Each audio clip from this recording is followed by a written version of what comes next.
Muito boa tarde, pessoal. Tudo bem com vocês? Hoje na nossa leitura, ela está em Gênesis capítulo 18 e capítulo 19, e no livro de Mateus, no capítulo 6, os versos 1 até o 18. E em Gênesis capítulo 18, a gente aprende que Deus, ele nos convida à intercessão, a interceder, seja por um povo, por pessoas, a ser um intercessor. E Abraão, ele se coloca diante de Deus e clama pelo povo de Sodoma, revelando que o coração de Deus responde àqueles que permanecem em comunhão com ele. E aí ele vai negociando. Se houver 50 justos, vai destruir a cidade? Não o destruirei. E se tiver 40? Se tiver 30? E Deus vai respondendo: se eu encontrar ali 30, 20, 10 justos, não a destruirei. Isso é o chamado que o texto traz também para nós, de ser um intercessor até por uma nação. Percebemos também no texto aqui de Gênesis capítulo 18 que a justiça divina, ela caminha junto com a misericórdia. Olha que Deus misericordioso, né? Ele vinha decretado uma destruição, mas se encontrasse ali aquilo que Abraão estava intercedendo, 10, 20, 30 justos, ele não destruiria. Olha a misericórdia de Deus por 10 justos se ele encontrasse naquela cidade. E isso mostra também que Deus ouve o clamor dos justos, das pessoas justas, daquele que buscam sinceridade e de coração, em espírito e em verdade, a Deus. Em Gênesis capítulo 19, a gente vê que mesmo em meio ao juízo, à destruição, ao decreto de Deus sobre a destruição daquela cidade, Deus, ele preserva aqueles a quem ele pertence. Ló, nesse texto aqui de Gênesis, ele é livrado, mas ele é livrado não por seu próprio mérito, né? Ele é livrado por causa da misericórdia de Deus. Tanto é que chega a ser levado pelo anjo pela mão para fora da cidade, tanto ele como a sua esposa e as suas 2 filhas.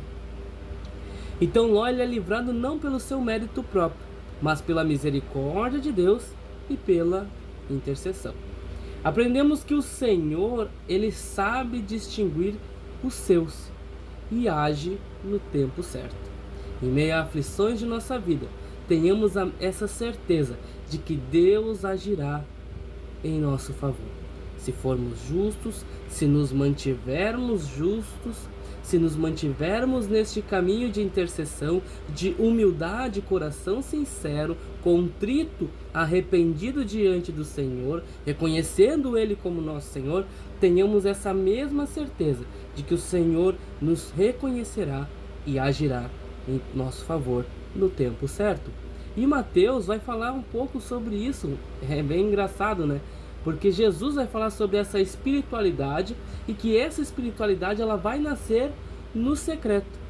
Mateus 6, do 1 ao 18, nessa leitura de hoje, Jesus, ele nos chama a viver essa fé genuína.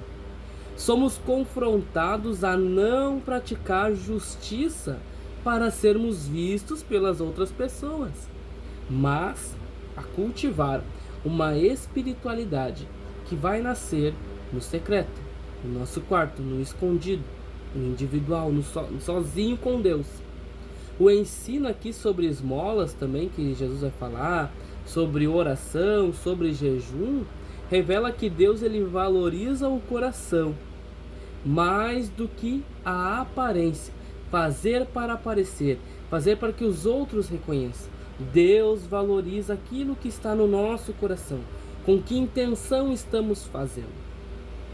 Enquanto então entramos no secreto, aprendemos a depender totalmente de Deus, a alinhar os nossos desejos e vontades à vontade de Deus e a viver para agradar a Deus, por amor a Ele, e não para receber um reconhecimento de pessoas, de homens, do ser humano.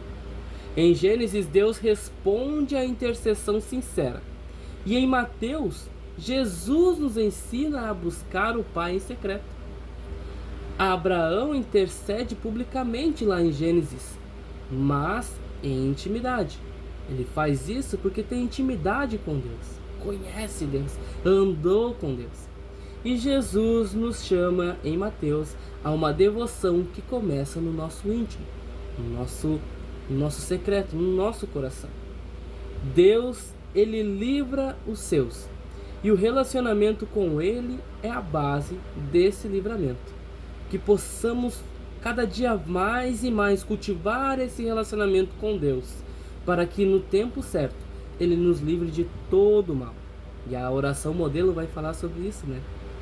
Somos chamados a viver uma fé que intercede, confiar e buscar a Deus. Uma fé que confia, uma fé que busca a presença de Deus, com uma sinceridade de coração. Quando cultivamos o secreto nas nossas vidas, no nosso dia a dia, Deus agirá em público nas nossas vidas.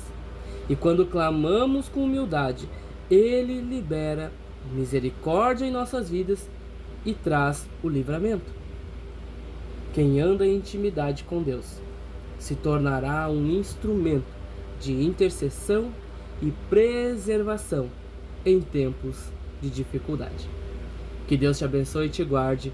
Forte abraço, que seja um ano cheio da presença de Deus.